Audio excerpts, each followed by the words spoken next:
strides and lift pretty slow. I'd love to see you do it, but probably not on that camera. Where am I going?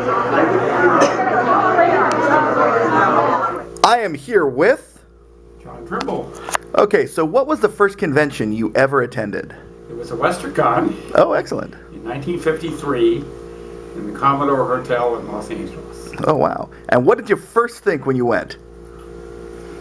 Boy, there were a whole bunch of other geeks like me here. Westercon 1965, which John Trimble was the chairman of, had an attendance of all of 200. Wow. Yeah, it was a big affair, but it was a bit of a lull even at that time because there'd been a major feud the year before, and so the Bay Area people weren't visiting Southern California, and in fact there was no dealer's room at that convention because nobody wanted to sell anything that year. And and even at the time, it was probably one of my least favorite conventions ever because I was too tense, didn't sleep well, was expecting something to happen every moment. And as I went to more conventions and learned to relax, and when I get tired, go to bed, when I'm hungry, go eat, and that made for a much more enjoyable convention. I need to take this tape off my nose at some point. Probably. Yeah, and we're down in Conversations, and we're driving along Washington Boulevard past what used to be MGM. And Well, fandom has gotten older. Unfortunately, I hear them cry and boo-hoo that they are getting older, that there's not a lot of young people coming in, which is not true. There are a lot of young people coming in. They just don't think the way we did. Mm-hmm. And we've explored our territories. We've conquered realms. We've done our part. And anybody who's had children knows that the world is no longer theirs when they have children. It belongs to their kids. Mm-hmm. And they may not do what you think is right and proper, but they've got their own minds. All right, and why do you keep going to conventions? Why do I keep going to conventions? Well, gee, because I get to hang out with people like you. That's why. Oh, I'm almost going to cry. If I've ever cried. I've never cried in my life. There's no evidence. Well, and the reason I came to Westercon, you may be wondering, I mean, aside from the fact that I thought that Andy and Kevin would put on a splendid Westercon, is I'm trying to figure out why Westercon still exists. I am here to try to understand the true meaning of Westercon. That's deep, man. What do you think?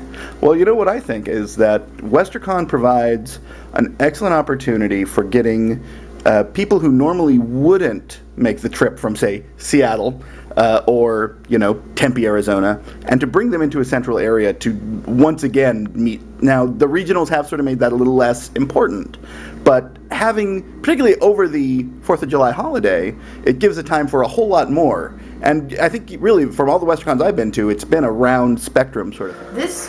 I've always been into science fiction and fantasy, and this is the sort of, these are people I know, these are my people. I love these people, and there are things that I like to talk about with people. I love talking to people, and it's great to have places you can have conversations about things and go off on bizarre tangents that everybody's having fun with.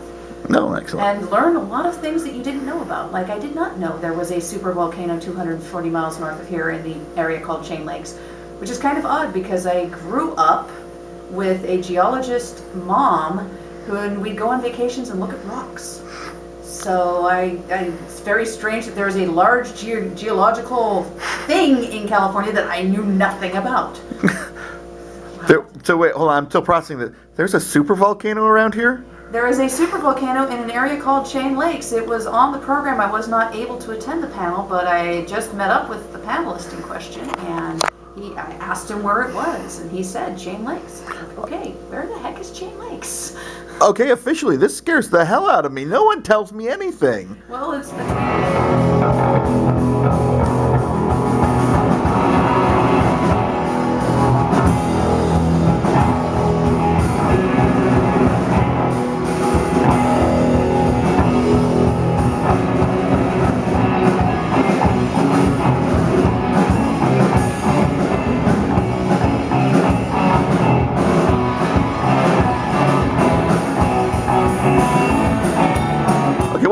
part about this convention here?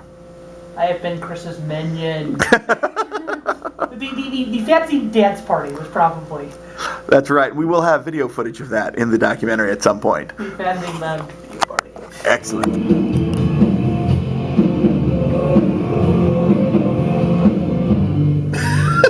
There we go.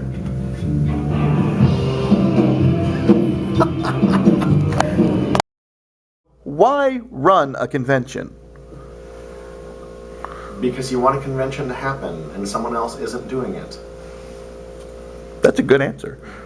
Or because you griped enough about how you think it should be done, and if you put your money where your mouth is and prove that your ideas work better, someone else will learn from that and do it that way. And if you can make the general experience better, all conventions get better. There are a lot of people running conventions who started out with I can do that better. And some have succeeded more than others. It's sort of like building a drink-making robot, because the ones that you see in the room around you all make a mess. People who don't go to conventions think that is all you do at conventions and sit around and argue about Star Trek episodes, which you do a little of that, and that's fun. Yeah. It's not all of that, but there is a little of that, and that's always fun. And nerds throw great parties generally. There's always conventions. There's usually a fun party or two. So occasionally you drink a little too much, which is fun. Occasionally, so do it as long as you do it occasionally. And then you start traveling to other conventions and going to new interesting places in order to go to conventions. It's like, oh, I haven't been to San Antonio, Texas, so maybe I'll go to Worldcon because that will give me an excuse to go to San Antonio, Texas. Or, and so it becomes part of your, vacation planning. Like, oh, where's the convention this year? We'll go there. It'll be fun.